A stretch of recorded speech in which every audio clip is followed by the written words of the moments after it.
All of these activities are Ms. approved. These are the things that I recommend when my friends visit from out of town.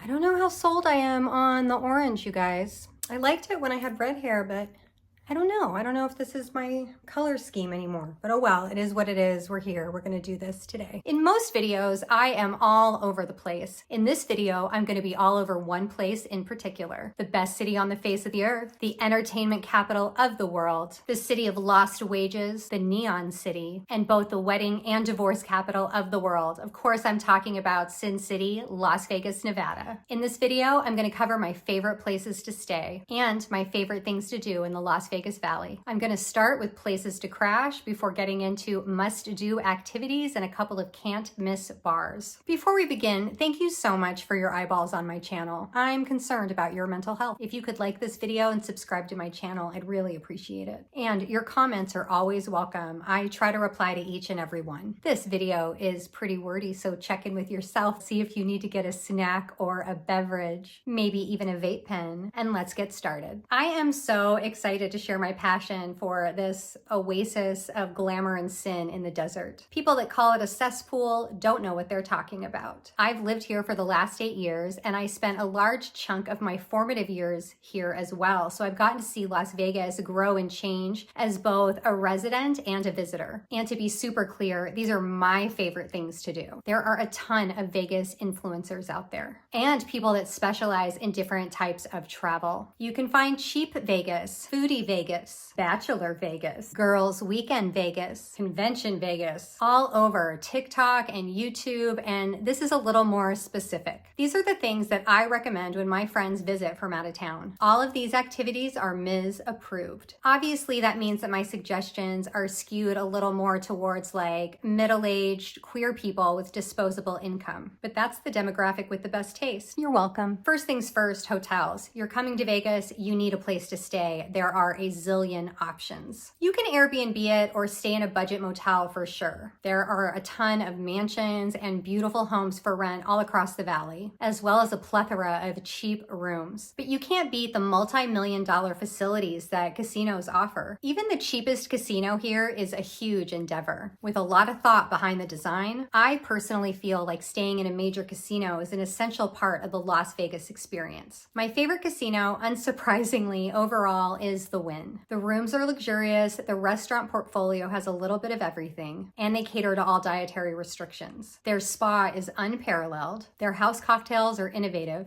and they offer a lot of different experiences on site. That all being said, it's incredibly pricey, and it's also not super convenient to my house. So that's not the casino I recommend the most, but it is worth your time. One can't miss activity in Las Vegas that I love to do is to go and have cocktails at the Wynn at the Aft Bar, which overlooks the Lake of Dreams.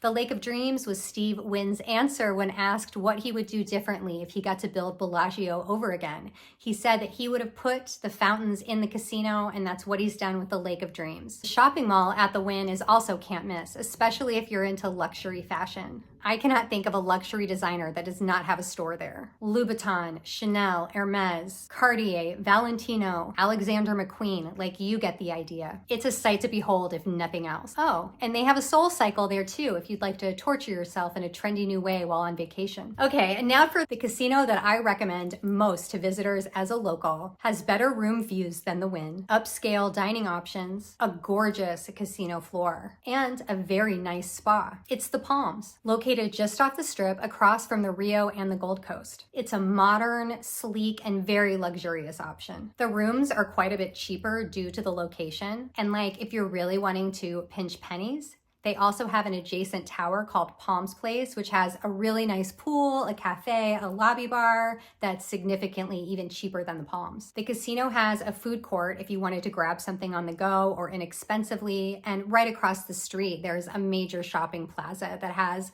Walgreens, fast food, like any of the basics that you would need while on vacation. It's super easy to get car services like Uber, Lyft, and taxis from the Palms. Oh, and there's also several cannabis dispensaries right within walking distance. So you will lack for nothing if you choose this casino. Sometimes I'll get a request for a hotel recommendation in old Vegas or classic Vegas. People want to pretend that they're part of the Rat Pack. And Circa is always my answer to that. It's totally a no-brainer. It's the newest hotel on Fremont Street. It's spacious and clean and simple. They have a gorgeous lobby bar with really great signature cocktails, a legendary steakhouse helmed by none other than Chef Barry Dukaki, and the rooms are fresh and new. Because it's right off Fremont Street, which is a really walkable area, and a short ride to the Strip, Circa is my go-to downtown casino. And now for a casino of note that's actually on the Strip that I love is the Cosmopolitan. I feel like it's designed really intuitively, and it's a fun place to stay. It's one of the only casinos with balconies overlooking the Strip, specifically the Bellagio fountain. The restaurant collection is trendy, clever, and consists of comprehensive casual dining and some great fine dining choices. A key feature of the Cosmo is the chandelier bar. It's a 3-story bar in the center of the casino,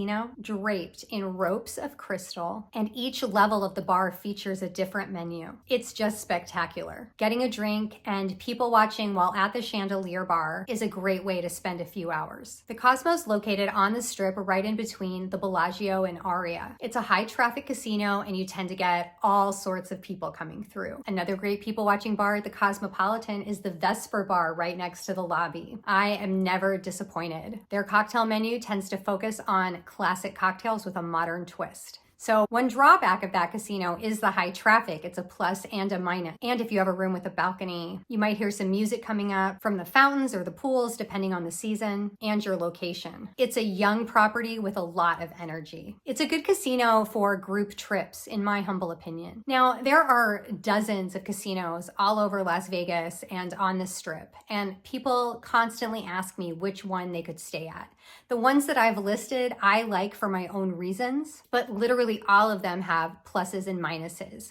My big advice to anyone coming to Vegas is stay wherever you're going to be. So if you're going to a show at MGM, get a room at MGM. If you're going to see a show at Caesars, get a room at Caesars. These casinos are massive and they are incredibly immersive. By and large, casinos in Las Vegas are designed to get you lost inside of them. They can be difficult to navigate, have multiple towers, and a lot of foot traffic. I take all of those things into consideration when I travel, and so should you. If you're coming to Las Vegas to see a show at New York, just stay there. It makes it so much easier for you to enjoy your trip if you're centered around the activities you're already doing. That being said, nothing is too far in Vegas. It's a tiny town. It takes about an hour to go from side to side. So any activity that you do want to access, it shouldn't be too much of a hassle, but why make things hard on yourself? Moving on, I'm going to talk about the must-see experiences and shows, according to me, in Las Vegas right now. And I'd be remiss if I didn't start off with Area 51. It's an incredible, immersive entertainment complex that starts with a permanent Burning Man installation and a circular bar that goes 130 feet into the air and gives you a 360-degree view of Sin City while you enjoy a cocktail. It only gets wilder from there. The complex has 16 permanent attractions, 4 different spaces with rotating exhibits, and at least 8 different dining options. It could be its own video, and I'm sure there are a ton of videos out there going over each and every facet of this incredible entertainment megaplex. But in this video, I really want to focus on Lost Spirits Distillery. They offer tours of the distillery, and you should definitely take one. 1 part cabaret, 1 part fever dream, and fully loaded in the liquor department. It takes about 2 hours to do the tour, and you should stack it with some other experiences at Area 51. If you have the time to devote to it, Meow Wolf's Omega Mart is an incredible art installation that doubles as an escape room. So you can enjoy it as an immersive art experience, or you can figure out the story, compile the clues, and open up the portals of possibility. It's surreal, but it's accessible for everyone to appreciate. The whole complex is just exceptional. Do yourself a favor and give yourself a good chunk of time to explore all the offerings there, Las Vegas visitor. Moving on to my favorite shows. I can't recommend the Spiegel World series of shows enough. They're kind of the largest competitor to Cirque du Soleil, but they're totally different. They take raunchy cabaret variety shows to the next level. Absinthe was their first show on the Strip and has become a Las Vegas standard. They followed that up with Opium at the Cosmopolitan and the Atomic Saloon at the Venetian. They have another show called Disco Show opening up this summer, and I can't wait to check it out. And I'd be slacking if I didn't mention that they also have some restaurants and bars here in Las Vegas, and their sense of the surreal and absurd extends to dining. All of the information information you could ever need is on their website. And I could do a whole review video on how great their shows are. But please, please, please, please, please don't sleep on the best show on the Strip, Absinthe by Spiegel World. You guys don't know how many times I had to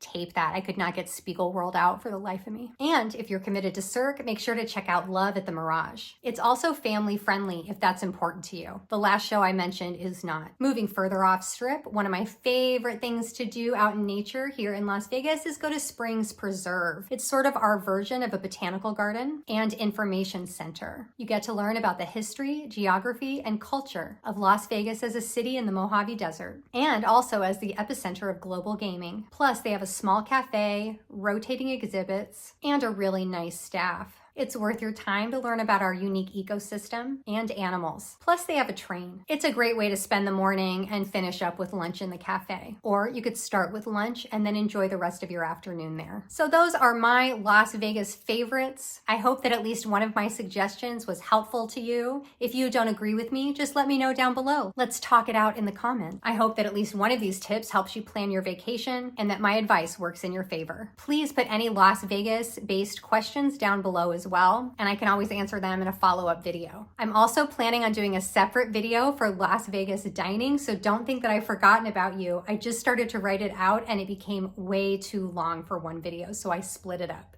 But don't worry, dining options and preferences are coming your way. Thank you so much for watching. Once again, I really appreciate your eyeballs on my channel. Please like, comment, subscribe, and have a great rest of your day.